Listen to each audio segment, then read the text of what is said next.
ئیرۆ وەکو دەربەزبوونا 3 ساڵە لەسەر شەهیدبوونا 8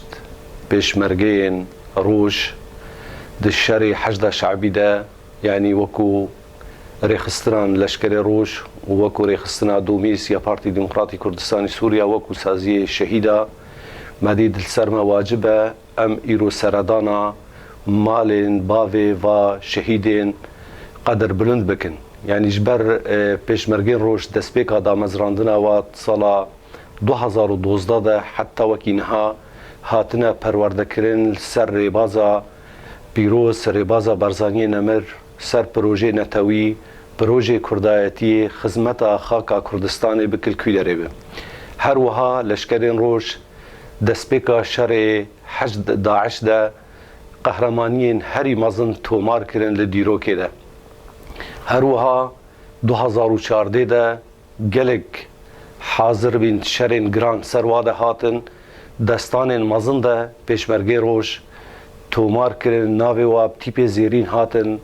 nivîsandin dîroka Kurdî de. Bi navê dezgehê şehîdên leşkerê roj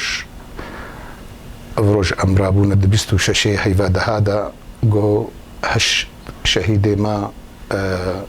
jiyana xwe ji dest dana di şerê hecdê de. Ew şerê hovane got hate ser miletê Kurd de û hate ser Kurd û Kurdistanê de. Va pêşmergên qehreman got îro di şerê Ên Ewêz de got jiyana xwe ji dest dana nehiştin got ew dijminê hovane bikevne erda Kurdistanê de.